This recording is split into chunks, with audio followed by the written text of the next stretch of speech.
Welcome back to another video. My name's Carl Gosling, and today I'm going to be continuing to talk about the DOF Reality M2 Motion platform. It looks like I've accidentally stumbled into a kind of a mini series about this platform, but again there's dick all information out there about them, so whilst I've got one, whilst I'm learning about it, I may as well share that experience with everyone else.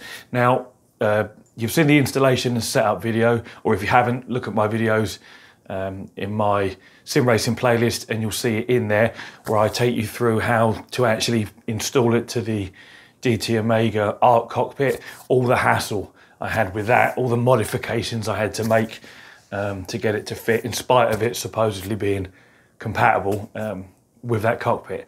So yeah, if you haven't seen that, go back and have a look. I then did another video showing how responsive it is, because a few people asked about that. And again, this video here is because a couple of people have mentioned that I referenced having to balance the platform, and they didn't know what that was or why it needed doing. Well, balancing the platform is the most important thing you're going to have to do as part of the installation. If you don't balance the platform, it will barely lift your weight, or at least it will barely lift my weight. I weigh 85 kilos, give or take, and the instructions that come with it, you get an email. I did mention this very briefly in the installation video as well. You get an email saying thanks for your purchase, and amongst that it's very, very small font, maybe size 8 or 10 font, tiny, and there's a line of text in there that says click here to download instructions in PDF format. That's very easy to miss. Now, even if you do see it and you get the instructions down, it does say about how to balance the platform in there, but it isn't particularly clear, and it suggests you use two strong people in actual fact, to help you do it. And that isn't necessary. It's perfectly easy to balance on your own. You just need to figure out how to do it. So that's what I'm going to show you today, exactly how to balance the platform.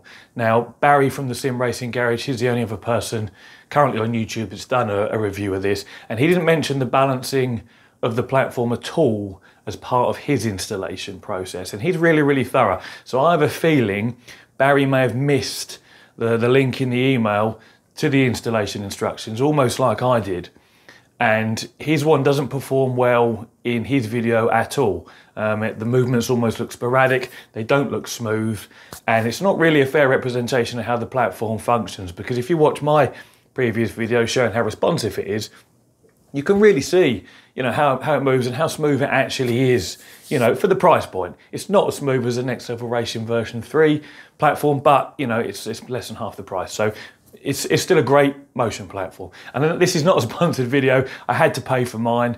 I don't have an affiliation with DOF Reality. I'm just doing this because I'm a new channel, and I want to make videos about what I'm interested in, one of which is sim racing. So if you haven't done so already, throw me a subscription. That would be brilliant. I really appreciate it. But yeah, I'm not affiliated with DOF Reality. They don't know I'm making these videos. I'm just doing it to share what I'm passionate about with you guys, which one of those things is sim racing. And there's not much out there about this platform, so let's see if I can help the sim racing community a little bit by sharing my experiences. And perhaps, if people are considering a DOF Reality Motion platform versus a Next Level Racing one, if they can't afford that, this is a good budget option. I use the word budget, it's still £800, but that's a lot cheaper than $2,300. Anyway, waffling often happens, but shit happens. So enough of the waffle, let's get to the actual balancing of the platform. Right, so we're laying on the floor next to the GT Omega Arc cockpit with my M2 Motion platform fitted. The first thing we need to do to start balancing this is disconnect the two, what I'm going to call tie rod arms, because that's what they look like. If they're on a real car, that's what they would be called. Disconnect both of them. There's one for each motor, one on the left, one on the right, and that will allow the seat to move and flop around completely freely. So let's just get the camera positioned so you can see what I'm talking about. It's this little arm here. I'll just undo the one now so you can see, but the other side's exactly the same. So what you need is whatever size Allen key this is, which is, I believe, an 8mm Allen key. And I don't even know if you can see that. Yeah, you can see that. 8mm Allen key, 17mm spanner. Now, if we undo the top bolt, that can then just flop down out the way If we left it attached at the top and undid the bottom, then this arm would be flopping up and down attached to the seat, and it might catch on things, and I just think it's a bit easier if we do it this way. So I'll just demonstrate one. It's not exactly rocket science, so I'm sure you'll all be able to do it without any trouble. As soon as you disconnect one, the seat will most likely flop in one direction or another. I can already feel the seat want to tip up. So if I just apply a little bit of downward pressure with my thumb there, that's going to stop the seat flopping around too much, and it's going to let me slide the bolt out, hopefully without too much trouble. So there's the nuts just come off, the arms come off. There is a sprung loaded washer attached here, don't lose that. And remember that it goes bolt, bracket, sprung loaded washer, arm, and then your retaining nut. So that's one undone, and you'll see now the seat can flap up and down. So what I'm going to do now is just undo the other side, reposition the camera, and I'll show you how you can flap the seat around and then how we actually balance it. So now we've got both of those arms completely disconnected. They're just laying loose there. You can now see that the seat is completely free to move around on its universal joint. Now I've left the seat reclined fully forward for the moment. If it was reclined fully backwards, the whole thing would just be flopping back this way, and it makes it a little awkward to use. At the moment, it will actually sit like that if I let go of it, which is useful for demonstrating. But yeah, so they're disconnected, they're flapping loose. You can see how the seat now moves around. The seat is also slid all the way forward. Again, just so I can demonstrate to you guys how to do this. You can see the universal joint that it all rotates on in the middle here. So what we'll do now is I'm going to get in the seat. I'm going to slide it back into my normal driving position. I'm going to adjust the reclining section into my normal driving position, and I'll demonstrate how the seat is balanced for me, my weight, my height, my driving position, and then how you'll actually have to do the same for you, because everyone's different. So yeah, let's get to that. Okay, so I'm about to hop in the seat. This is the point where in the DOF reality instructions they recommend you have two strong friends help you, because the seat's going to wobble around like a bitch, and I'm going to have to try and get in without falling out or smacking into sharp metal objects with my knees. So yeah, let's hop in and I'll show you how we balance it.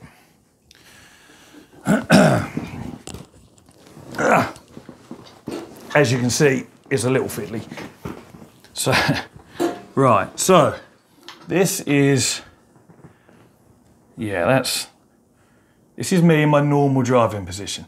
So I can let go of the steering wheel and I'm balanced. The seat isn't falling backwards, the seat isn't falling forwards. It's perfectly balanced front to back.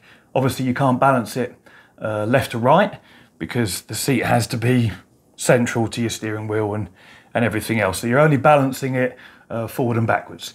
So, but yeah, this is me, I'm balanced here. Now, if I was to slide the seat backwards, you'll see what an unbalanced motion platform looks like. So, let's just do this. Now, if I let go of the steering wheel, there we go. I'm all the way back.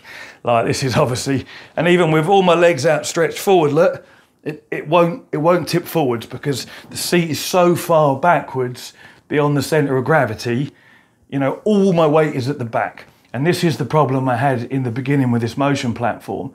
The poor motors, with those two little arms, they couldn't lift my weight because the motion platform, even though it was bolted to the 4 holes in the GT Omega Arc cockpit that line up with the holes in the M2 motion platform, so that looked like that's where it should go. They did say it was compatible.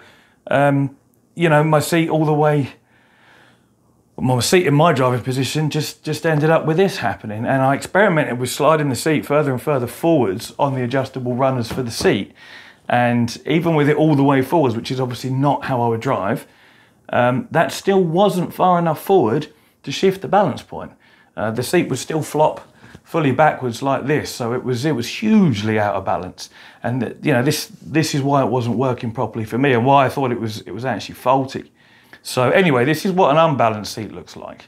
And as you saw a second ago, if I slide it forwards, I'm shifting my weight shifting my centre of gravity forward into my normal driving position, and we're good to go. That's fine, we're not going to fall backwards.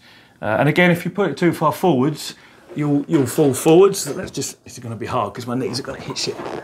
Let's just try and slide it forwards. So yeah, there, the seat now wants to fall forwards. Obviously I can stop it with the strength of my legs, but you get the point. For it to actually be balanced, I need to lean back this far, and obviously I'm driving looking at the ceiling. So yeah, that's what it looks like when it's too far forwards. You just see what it looks like too far backwards. Let me just put it in the middle so you can see. So that's it balanced, and this is what you've got to do with your setup.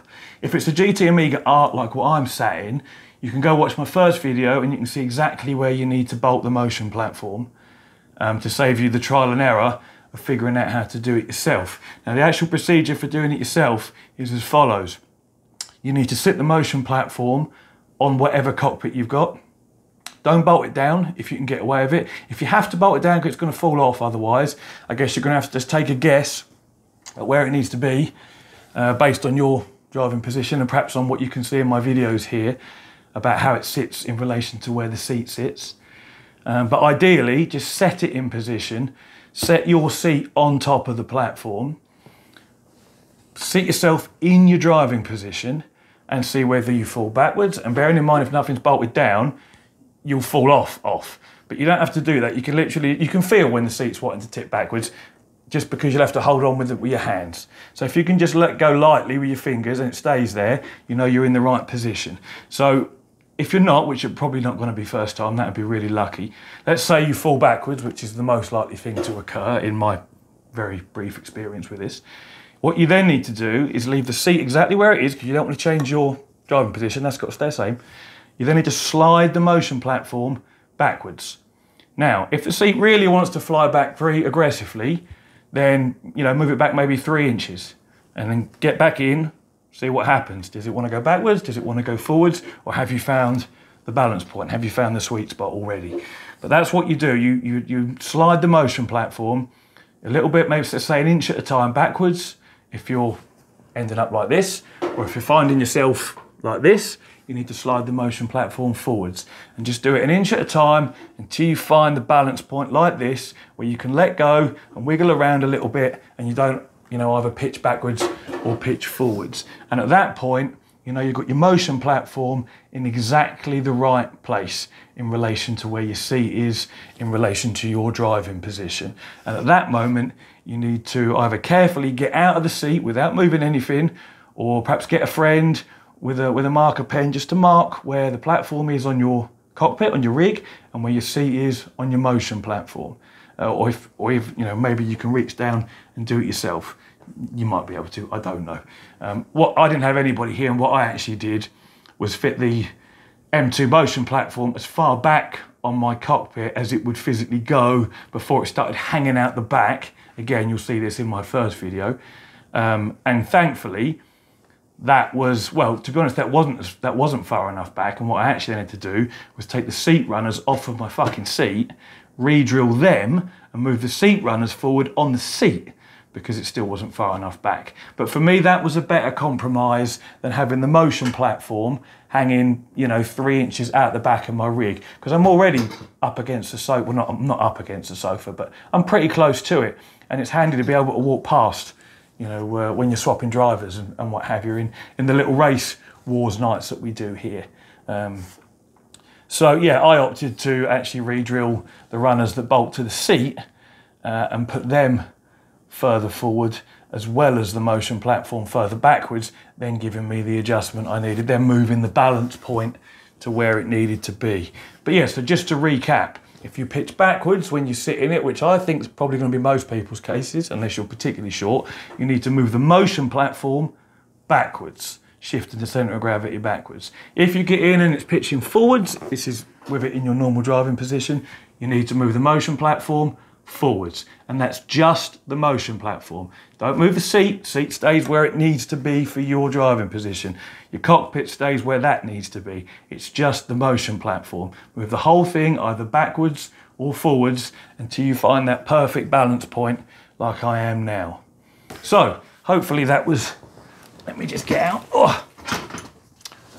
Hopefully that was clear and understandable. I'm doing this all unscripted and off the top of my head. Yeah, and as I say, I'm a new channel. Throw me a subscription if you can spare a second, and if you find it interesting, I'd really appreciate it. Thanks for watching, and I'll catch you next time. Cheers. Actually, just one more thing to say before I go.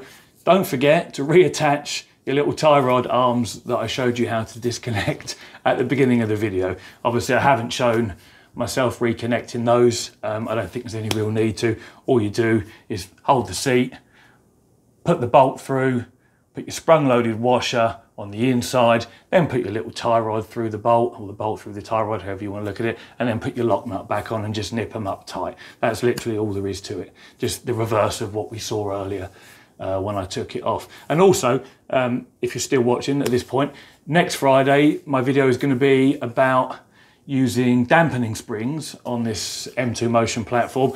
A bit how the Next Level Racing V3 has dampening springs attached to that. If you look at some pictures, it's funny because you don't see, on the Next Level Racing website, they don't have the springs pictured, but on all the video reviews I've seen and actual user reviews, people that have bought them, they come with 2 dampening springs attached to each motor right beside the little tie rods that we believe is to smooth out the motion a little bit.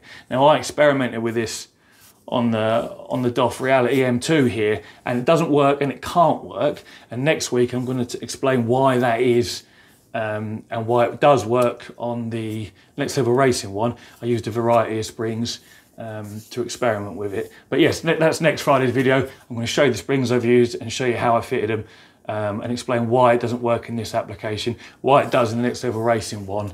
Because some of you might find it interesting. You know, my first thought was, if Next Level Racing have got dampening springs, why haven't we got dampening springs on the DOF Reality one? And there's quite a simple answer to that.